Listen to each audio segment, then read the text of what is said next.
High, আমি কিরণ। আপনারা দেখছেন কিরণ অনলাইন। আজকে একটা নতুন আপডেট, এসবিআই এপিএস সার্ভিস চালু হয়ে গিয়েছে। এসবিআই এপিএস সার্ভিস চালু করে দিয়েছে। যাদের সিএসসি আইডি আছে, common service centre CSC ID আছে, সেই সিএসসি আইডিতে ডিজিপে যে অ্যাপসটা আছে, সেই ডিজিপে থেকে এপিএসে টাকা তোলা যায় এবং মাইক্রো এটিএমে টাকা তোলা যায়। সেই ডিজিপেতে আজকে এসবিআই কাজ হচ্ছে। আজকে আমি সারাদিন ডিজিপেতে এসবিআই এপিএস এর ক্যাশ উইথড্রল করেছি। আপনাদের পরবর্তী ভিডিওতে আমি দেখিয়ে দেবো একবার লাইভ দেখিয়ে দেবো যে এসবিআই সার্ভার ডিজিপেতে কাজ করছে, সিএসসিতে কাজ করছে। সিএসসি থেকে আপনি এসবিআই টাকা উইথড্রল করতে পারবেন খুব সহজেই।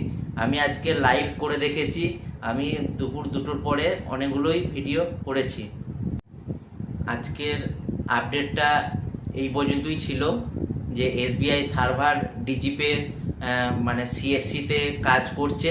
আশা করছি আগামী দিনে সমস্ত এপিএস কোম্পানিতেই এসবিআই সার্ভার আবার আগের মতন কাজ করবে, ঠিক হয়ে যাবে।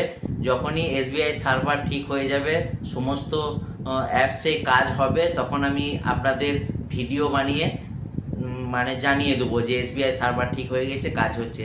এখন যাদের সিএসসি আইডি আছে, ডিজিপে আছে, তারা এসবিআই থেকে টাকা তুলুন, কোনো সমস্যা নেই। খুব সহজেই এসবিআই টাকা আপনারা ডিজিপে থেকে উইথড্রল করতে পারবেন খুব সহজেই। ঠিক আছে, আজকে ছোট্ট ভিডিওটা এখানে শেষ করছি। ভিডিওটা ভালো লাগলে লাইক, কমেন্ট, শেয়ার করে দেবেন।